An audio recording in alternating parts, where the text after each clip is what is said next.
आप सभी का हमारे चैनल लेक्चर हिंदी में स्वागत है।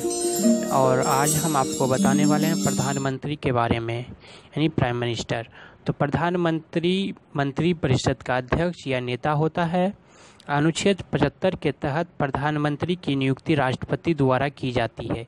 राष्ट्रपति लोकसभा में बहुमत दल के नेता को प्रधानमंत्री नियुक्त करते हैं और प्रधानमंत्री के ही सलाह पर वे अन्य मंत्रियों को नियुक्त करते हैं।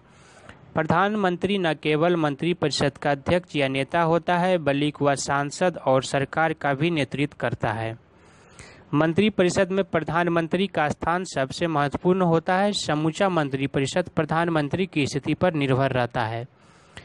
यदि प्रधानमंत्री इस्तीफा दे अथवा प्रधानमंत्री की मृत्यु हो जाए तो वैसी परिस्थिति में मंत्रिपरिषद भंग हो जाती है। मंत्रिपरिषद समय समय पर मंत्रिमंडल की बैठक की अध्यक्षता करता है तथा अनुच्छेद 78 के तहत मंत्रिमंडल द्वारा लिए गए निर्णय पर राष्ट्रपति को अवगत कराता है।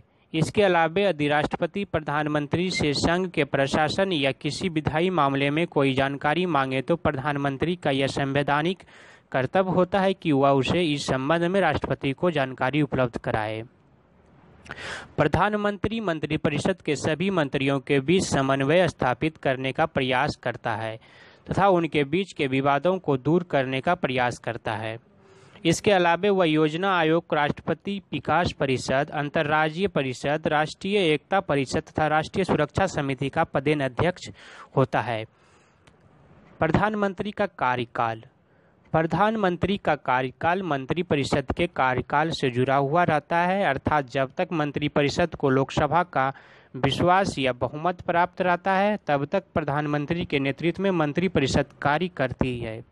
परंतु ज्यों ही यह बहुमत समाप्त हो जाता है, प्रधानमंत्री अपने मंत्रिपरिषद का इस्तीफा राष्ट्रपति को सौंप देते हैं और प्रधानमंत्री के इस्तीफे से मंत्रिपरिषद का अस्तित्व समाप्त हो जाता है। चूँकि लोकसभा का कार्यकाल 5 वर्ष का होता है, इसलिए प्रधानमंत्री के नेतृत्व में मंत्रिपरिषद का भी कार्यकाल 5 वर्ष माना जा सकता है। मंत्रिपरिषद की शक्तियों या कार्य। मंत्रिपरिषद मुख्य रूप से राष्ट्रपति को अनेक या उनके कार्यों में सहायता एवं सलाह प्रदान करती है। मंत्रिपरिषद के सहायता एवं सलाह के अनुसार ही राष्ट्रपति अपनी शक्तियों का प्रयोग करते हैं। राष्ट्रपति को सलाह देने के अलावा मंत्रिपरिषद को कुछ अन्य कार्य करने पड़ते हैं, जिसका विवरण निम्न प्रकार से है। 1 नंबर में देश के लिए नीति निर्धारित करना। मंत्रिपरिषद की सर्वोच्च निकाय अर्थात मंत्रिमंडल नीति निर्धारित करने के लिए उत्तरदायी होती है। इसके लिए समय समय पर मंत्रिमंडल की बैठक होती है, जिसकी अध्यक्षता प्रधानमंत्री करता है। 2 नंबर कानून या विधि के निर्माण में सांसद की सहायता करना। संघ स्तर पर विधि बनाने की शक्ति सांसद को प्राप्त है। इस प्रक्रिया में मंत्रिमंडल सांसद की सहायता करती है, क्योंकि विधि से संबंधित कोई भी विधेयक मंत्रिपरिषद के किसी सदस्य द्वारा ही संसद में प्रस्तुत किया जाता है।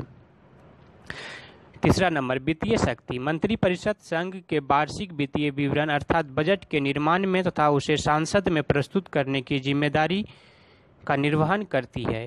संघ का बजट, रेल बजट एवं आम बजट 2017 से अब साथ-साथ प्रस्तुत होता है।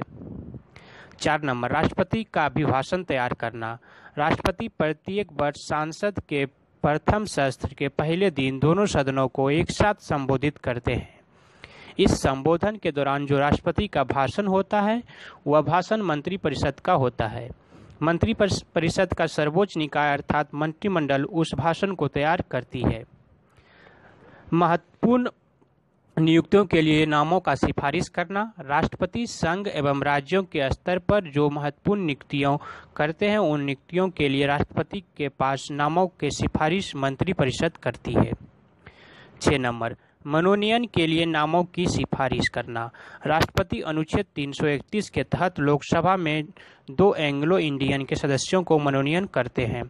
अनुच्छेद 80 को के तहत राज्यसभा में 12 ऐसे सदस्यों का मनोनयन करते हैं जो कला, विज्ञान, साहित्य, समाज सेवा के क्षेत्र में व्यवहारिक ज्ञान रखते हैं। लेकिन मनोनयन के इस प्रक्रिया में मंत्रिपरिषद की सिफारिश महत्वपूर्ण होती है।